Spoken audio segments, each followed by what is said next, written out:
मोहन यादव सरकार में कैबिनेट मंत्री बनने के बाद पेटलावद की विधायक निर्मला भूरिया आज पहली बार अपने गृह जिले झाबुआ पहुंची। यहां पर तारखेड़ी से ही उनका स्वागत होना शुरू हुआ।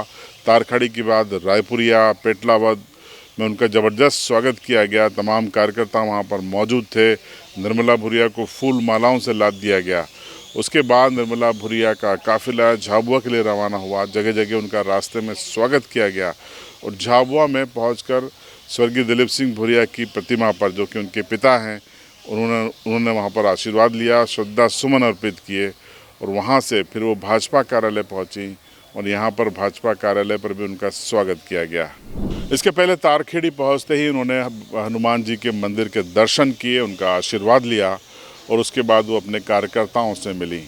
लगातार इस दौरे के बीच में कार्यकर्ताओं के बीच ये चर्चा भी रही कि आखिर निर्मला भूरिया को कौन सा मंत्रालय मिलने जा रहा है। सोशल मीडिया पर चल रही एक लिस्ट के अनुसार उनको, हालांकि ये प्रामाणिक नहीं है, उनको आदिवासी विकास विभाग दिया जा सकता है, लेकिन ये प्रामाणिक नहीं है। और इन्हीं कयासों के बीच उनका स्वागत सत्कार का दौर जारी था। झाबुआ में भी तमाम भाजपा नेताओं ने और कार्यकर्ताओं ने उनका स्वागत किया और उनकी नियुक्ति को जिले के लिए एक उल्लेखनीय उपलब्धि बताया। इस पूरे स्वागत से अभिभूत निर्मला भूरिया ने आखिर क्या कहा, वो भी सुनिए। और संगठन ने और शीर्ष नेतृत्व ने जो जवाबदारी दी है, तो ये है कि जो विश्वास उन्होंने जताया है इस क्षेत्र के ऊपर, मैं उनका धन्यवाद कहती हूँ और आभार मानती हूँ और कोशिश करूँगी कि जो मुझ पे विश्वास जताया है उस पर करेंगे और अच्छा काम करके दिखाएंगे, कोशिश रहेगी। तो विभाग के ऊपर निर्भर करेगा और जो भी विभाग मिलेगा उसमें अच्छा काम करके, ईमानदारी से काम करके दिखाएंगे निश्चित तौर पे। देखिए, कृषि कॉलेज, क्योंकि ये यहाँ के जो किसान हैं झाबुआ ज़िले के और इस पूरे क्षेत्र में कृषि प्रधान है हमारा ज़िला और प्रदेश भी कह लें, तो ये कि पेटलावद क्षेत्र में खासकर उन्नत कृषि होती है, फलों की, फूलों की और सब्जियों की और खेती होती है। तो वहाँ ये कि लंबे समय से हम लोग करते आ रहे हैं और कोशिश रहेगी हमारी कि कृषि महाविद्यालय वहाँ लेकर के आए हैं और नई चीज़ें जो भी हम वहाँ लोग कर सकते हैं वो कोशिश करेंगे हम लोग करने। देखिए, कोशिश करेंगे क्योंकि रतलाम में मेडिकल कॉलेज खिल गया है और आने वाले समय में हमारी सरकार और कहाँ हम लोग क्या कर सकते हैं, वैसे शिक्षा के क्षेत्र में और स्वास्थ्य के क्षेत्र में और इसमें आगे क्या कर सकते हैं, ये हम लोग बैठ के और तय करेंगे। जी, सुबह से ही मेरा, क्योंकि पेटलावद क्षेत्र में आज दौरा था और अभी मेरा यहाँ झाबुआ आना हुआ और निश्चित तौर से भारतीय जनता पार्टी ने कैबिनेट मंत्री के रूप में मुझे यहाँ बनाया और पहली बार यहाँ पे भारतीय जनता पार्टी में मतलब किसी को यहाँ कैबिनेट, क्योंकि राज्य मंत्री तो मैं पहले रही हूँ, लेकिन कैबिनेट के तौर पे यहाँ मुझे एक बहुत बड़ी जवाबदारी दी है और मुझे विश्वास है कि यहाँ हम सभी लोग मिल करके और यहाँ करके हम अच्छे से अच्छा करके दिखाएंगे। देखिए, पलायन को तो क्या है कि जैसे जनसंख्या बढ़ी है वैसे वैसे, क्योंकि खेती तो सीमित है और जहाँ व्यक्ति को काम मिलता है, जहाँ रोजगार मिलता है, वहाँ कहीं ना कहीं वो व्यक्ति ढूंढता है और वहाँ से कुछ न कुछ कमा करके लाता है, तो उस और भी कहीं ना कहीं कुछ न कुछ करेंगे हम लोग। तो निर्मला भूरिया ने अपने स्वागत से अभिभूत होकर अपने पिता स्वर्गीय दिलीप सिंह भूरिया का भी स्मरण किया। उन्होंने पेटलावद में स्वर्गीय भूरिया की उपलब्धियां बताई और आदिवासी समुदाय के लिए, क्षेत्र के लिए जिन्होंने किया, उसका स्मरण भी किया। मेरे पिताजी स्वर्गीय दिलीप सिंह जी भूरिया ने एक लंबे समय तक इस क्षेत्र का प्रतिनिधित्व किया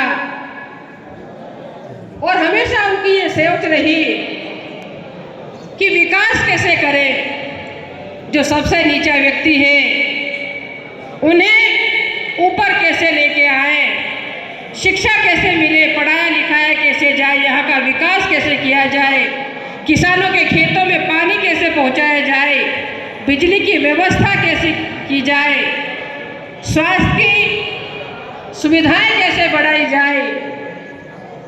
और उनका सपना था जब वो यहाँ से विधानसभा का चुनाव लड़े, उसके बाद लोकसभा का चुनाव लड़े, अपने भाषणों में वे कहते थे कि एक दिन ऐसा आएगा कि ये क्षेत्र पूरा हरियाणा और पंजाब बनना चाहिए, यहाँ के किसानों की भी खेती में खेती लहलहाना चाहिए। और आज हम देखते हैं कि हमारी इस माही माता की बदौलत जिन्हें हम पूजते हैं, उसकी बदौलत और बड़े बड़े जो तालाब हमारे बने हैं, उसकी बदौलत आज हमारा ये पेटलावद क्षेत्र संपन्न है। हमारे किसान फूलों की खेती करते हैं, फलों की खेती करते हैं, सब्जियों का उत्पादन करते हैं, और यहाँ का किसान आर्थिक रूप से किस तरह से संपन्न हो, उसके हाथ में पैसा कैसे आए, उस तरह की खेती हमारे यहाँ के किसान करने लगे हैं।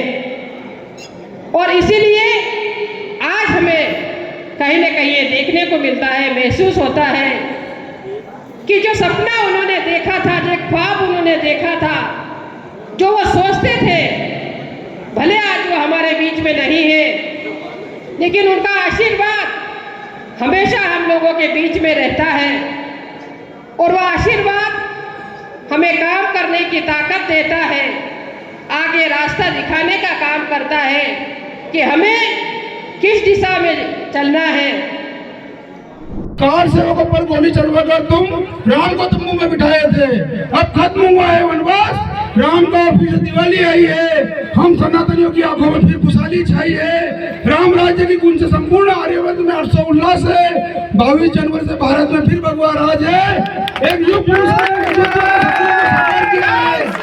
निर्मला भूरिया मंत्री बन गई हैं, कैबिनेट की रैंक मिली है, जिले के लिए एक बड़ी उपलब्धि है। 5वीं बार वो विधायक बनी थी। अब इंतज़ार है इस ज़िले को कि उन्हें मंत्रालय कौन सा मिलता है और मंत्रालय के ज़रिए वो आखिर झाबुआ खासकर पेटलावद इलाके का विकास किस तरीके से करती हैं। इस स्वागत पर आपकी राय कमेंट बॉक्स में ज़रूर बताएं। चैनल पर नए हों तो सब्सक्राइब करें और बेल आइकन ज़रूर दबाएं।